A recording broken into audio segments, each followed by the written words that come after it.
Welcome back to Revelation 18, part 5. Isaiah 47, verse 8. Therefore hear now this, thou that art given to pleasures, that dwellest carelessly, that sayest in thine heart, I am and none else beside me. Semper idem, I will always be, I will not change. I shall not sit as a widow, neither shall I know the loss of children. But these two things shall come to thee in a moment, in one day, the loss of children, the daughters of the mother of harlots, and widowhood. They shall come upon thee in their perfection for the multitude of thy sorceries, and for the great abundance of thine enchantments. So again, we can clearly see that Revelation 18, dealing with the destruction of Mystery Babylon, is closely following the general situation and description concerning the destruction of ancient Babylon. It says here in Isaiah 47 that ancient Babylon was full of sorceries. Mystery Babylon is also marked out by this, and I'm going to touch on this point shortly. Still in Isaiah 47, but now reading from verse 6, we again see the people of Israel right in the midst of this prophecy dealing with ancient Babylon. And of course, specifically, it is the house of Judah here. It says, I was wroth with my people, I have polluted mine inheritance, and given them into thine hand. Thou didst show them no mercy. Upon the ancient hast thou very heavily laid thy yoke. Now, the kingdom of Judah went into the Babylonian captivity because of national disobedience, because of their national sins. Well, our Western nations, which are descendants of Israel of old, we are in a kind of a Babylonian captivity today. And we are there because as a people, a group of people, our Western nations have forgotten our inheritance. We have national disobedience to the law of God. Our Christian heritage has been wasted and disdained. Therefore, now our enemies reign over us. The point that I'm hoping to make in all of this is once again to show that God has not forgotten his people. Here in Isaiah 47 verse 6, we see God remembering his people, his inheritance, and he is going to deliver them, and he is also going to purge the sinners out of the land. So this is going to be a painful process. Now today I'll be the first to admit that it often looks hopeless, and I feel sometimes that it's almost beyond repair. But then I look away to Jesus. I look at the problems, but then I look away to the author and finisher of our faith. And here in this very same chapter, we again need to look to the first verse, Revelation 18 verse 1. And after these things, I saw another angel come down from heaven, having great power, and the earth was lightened with his glory. Great trouble is bringing with it even greater deliverance and manifestation of the power of God on this earth. And if you are a cessationalist, it's about time to change your cessationalism and plug in with the program, because we're yet to see many mighty things to occur. The stone smites the feet of the image in Daniel chapter 2, and the whole thing comes crashing down. The image is top heavy. The heaviest metals are up on top. And then at the same time, the image has a weak foundation, tremendously weak. It has feet of iron mixed with clay, and so it's not going to be any trouble for the whole thing to collapse and to be ground to powder and carried away with the wind, never to be seen again. So there is so much for us as the Lord's people, as Christians, to look forward to. The birth pangs are getting greater, to be sure, and the contractions are closer together, but in the end, joy comes. Praise ye the Lord. Hallelujah. In verse 9, and the kings of the earth who have committed fornication and lived deliciously with her shall bewail her and lament for her when they shall see the smoke of her burning, standing afar off for the fear of her torment, saying, Alas, alas, that great city Babylon, that mighty city, for in 1 hour is thy judgment come, and the merchants of the earth shall weep and mourn over her, for no man buyeth their merchandise any more. Verse 12. The merchandise of gold and silver and precious stones and of pearls and fine linen and purple and silk and scarlet and all fine wood and all manner vessels of ivory and all manner vessels of most precious wood and of brass and iron and marble and cinnamon and odours and ointments and frankincense and wine and oil and fine flour and wheat and beasts and sheep and horses and chariots and slaves and souls of men.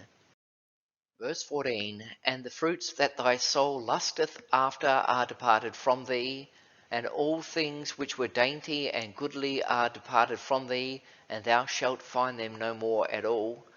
The merchants of these things, which were made rich by her, shall stand afar off for the fear of her torment, weeping and wailing, and saying, Alas, alas, that great city that was clothed in fine linen and purple and scarlet and decked with gold and precious stones and pearls. It's all come to nothing. This fantastic wealth accumulated by Mystery Babylon has counted for nothing.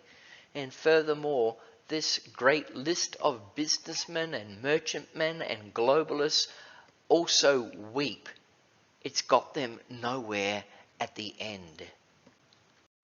Concerning these verses, we can note that verse 9 refers to the governmental side of things, that is, the kings of the earth, whereas verses 11 to 16 refer to the commercial world, the multinational corporations, perhaps the likes of BlackRock and Vanguard, which own most of the world in any case, and also including the banking families that control the finance. These are all in dismay and disarray with the collapse of Mystery Babylon. Concerning this, Robert Carangola says in his book, The Present Reign of Jesus Christ, we now see a further clarification of the effects on the great and deadly anti-Christian power Rome Papal, to include Babylon corporate. There is a Babylon spiritual, Babylon politic, and Babylon economic, and the whole lot is going to come crumbling down. And again from Robert Carangola we read, we must remember that the European Economic Community was formed with the Treaty of Rome, 1957. Roman Catholicism is totally intertwined with the heartbeat of Europe's economic system. It is estimated by some scholars that the Vatican owns 1/3 of Europe's real estate, so you can imagine when this thing is totally smashed to pieces, the economic shock waves are going to be tremendous. And again to Charles Jennings' book, The Book of Revelation, in which it is pointed out that the commercial trades that are affected by the fall of Mystery Babylon are very wide indeed, and include mining of gold, silver and precious stones, international finance, textiles, fashion design and marketing, expensive wood products, mining and marketing of industrial metals and stones, spices and oils, ointments, which relate to the pharmaceutical industry, and I'm going to be speaking more about this shortly when I deal with the sorcery that was found in Mystery Babylon. Then there's also the food industry and agriculture, transportation, military equipment, human shadow, labour unions, slaves, and so on. And on this I note that almost every business today refers to human resources. That is a term which is a denigration of a man or a woman. We are not a resource like a mineral in the ground or a piece of machinery. We are sovereign individuals created in the image of God. Yet the view of the corporate world is that people are nothing more than a resource. Next, the prophecy speaks of the souls of men, and this is interesting to have the merchants of the earth dealing with the souls of men, and this brings in everything under human philosophy and psychology that has been flourishing in our modern era, the humanistic education system that we have, the humanistic churches that we have, and also the entertainment industry. All of this comes under the souls of men, and all of this is going to be rattled, shaken, and brought down to the ground. Wonderful. All of these areas are going to be affected and ruined by the fall of Mystery Babylon. Clearly, when this comes to pass, there will not be anyone on earth who will be unaffected. This is a fearful thing, but at the same time very exciting for the Christian who has heeded the words of Jesus Christ, who said in Matthew 6, verse 19, "Lay not up for yourselves treasures upon earth, where moth and rust doth corrupt, and where thieves break through and steal, but lay up for yourselves treasures in heaven, where neither moth nor rust doth corrupt, and where thieves do not break through nor steal. For where your treasure is, there will your heart be also." Now, to clarify, I'm not against riches and possessions.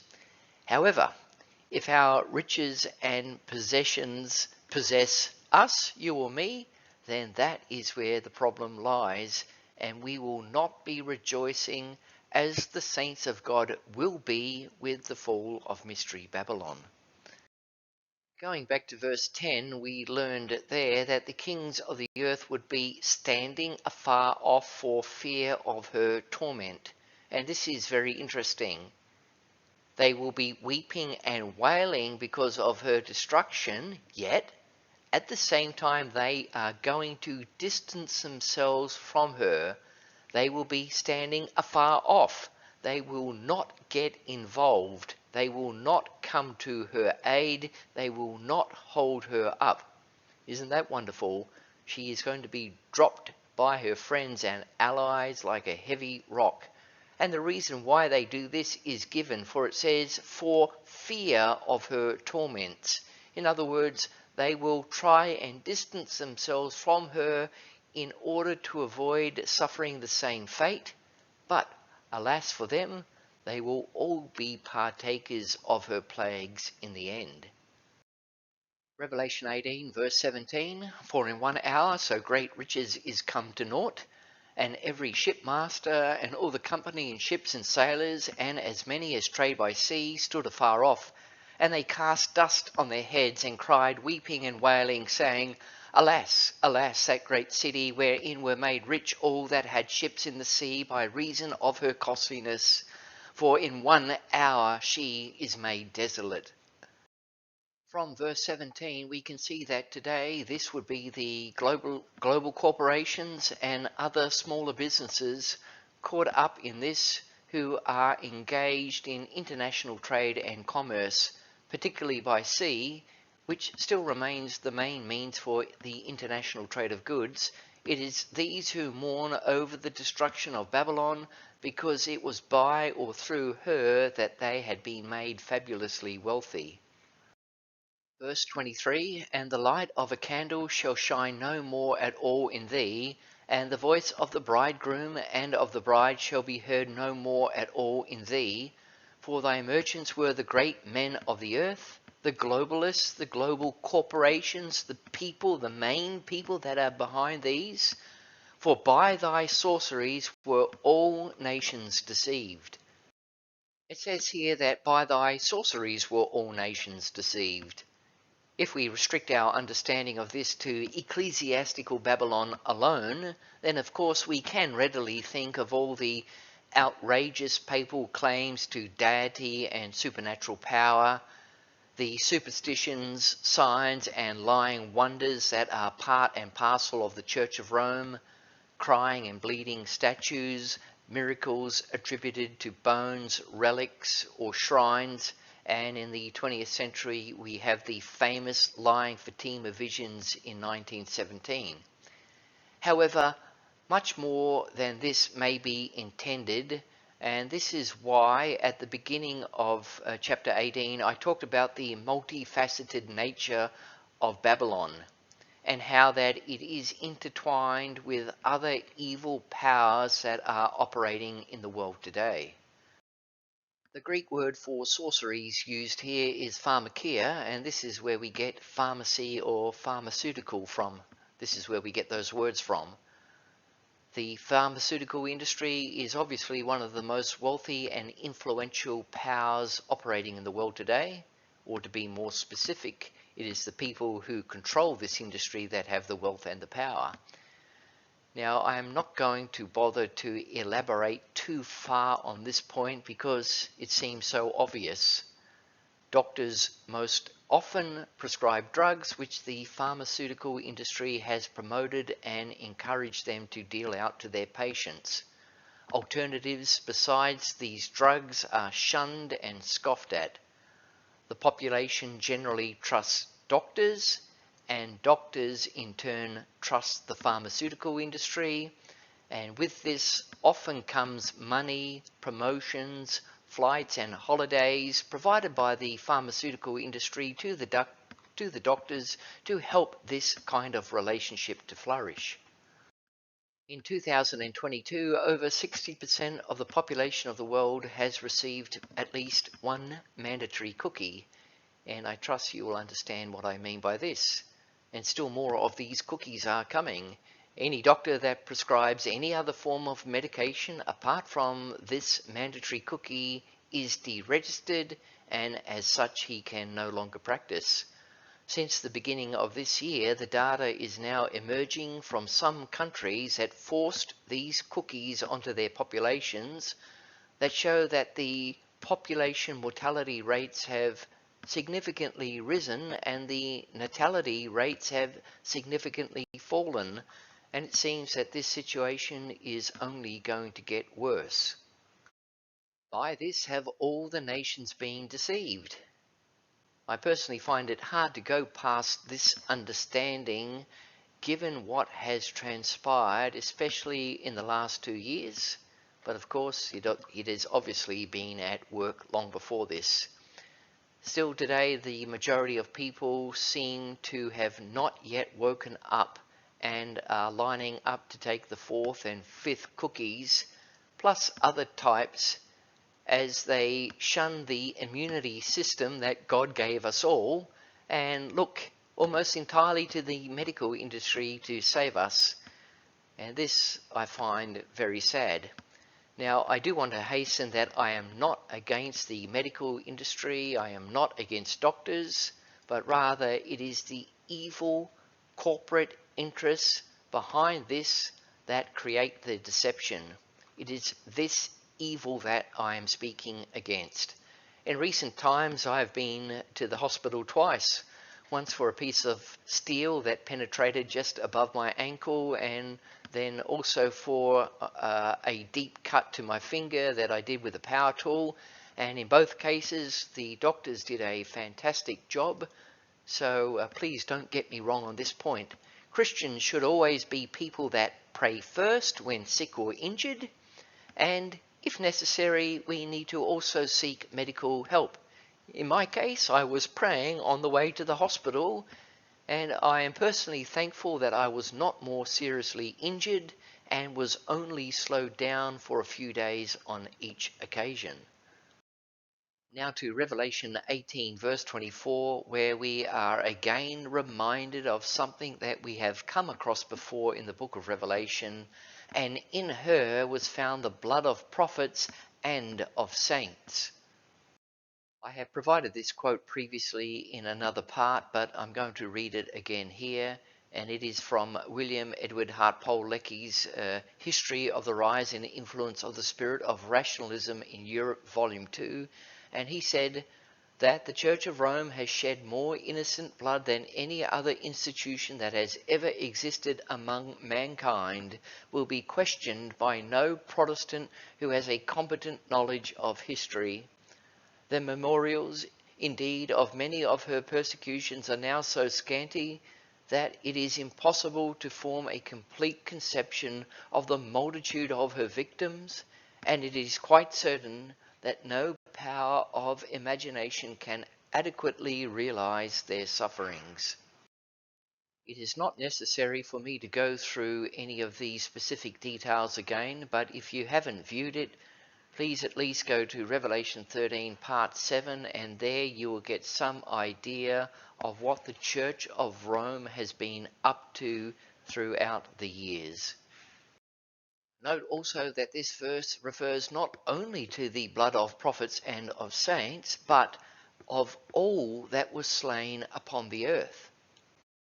Concerning this, we again read from Charles Jennings, who says, "This verse indicates that it was this religious system, with all its political and economic ties with the kings and merchants of the earth, that was responsible for the martyrdom of God's prophets and saints, and even all of the others who were slain because of her evil devices.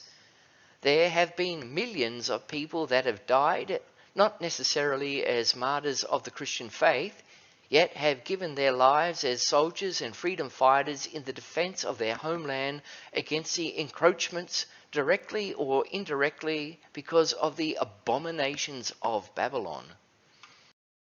So we can think of all those that have died in needless wars that were in some instances started by Jesuit intrigue and their fomenting of rebellion, wars that have been fought even to this very day. And right now I'm thinking of the current war in Ukraine, which should never have happened. It was totally preventable by the United States, and yet here it is, wiping out the men of Ukraine who are dying needlessly. The position of the United States, and remember Washington DC is the military branch of Babylon in this world today. The position of the United States is clear, and that is that they intend to fight the Russians to the last Ukrainian, and that is what it's looking like. There won't be many Ukrainian men left alive at the end of this. Bold, patriotic Ukrainian men are being wiped out in their prime because of the military aspect of Babylon, which is operating in this world to this very day. This is going to be judged and its perpetrators brought to an end. Praise the Lord. And as we come to an end of this chapter, we read in Revelation 18 verse 20, "Rejoice over her, thou heaven, and ye holy apostles and prophets, for God hath avenged you on her." In stark contrast to what we have been reading in the preceding verses concerning the lamentation and moaning of the rulers of this earth, governmental leaders, globalists, the ultra-rich banking families, and so on, we have here the saints rejoicing over the downfall of Mystery Babylon. There is seen here rejoicing in heaven and on earth. And again, for the edification of any cessationists listening to this presentation, I think that before I referred to them as cessationalists. That's not quite correct. They are cessationists. Now, for their benefit, we see that even at this very late stage, there are still apostles and prophets on the scene. Quite clearly, these things did not die out with the early church, as many falsely teach and believe. And with that said, I am now going to end my look at Revelation chapter 18. I hope that this has been a help and a blessing to you. I look forward to coming back soon and getting onto Revelation 19. So until next time, God bless.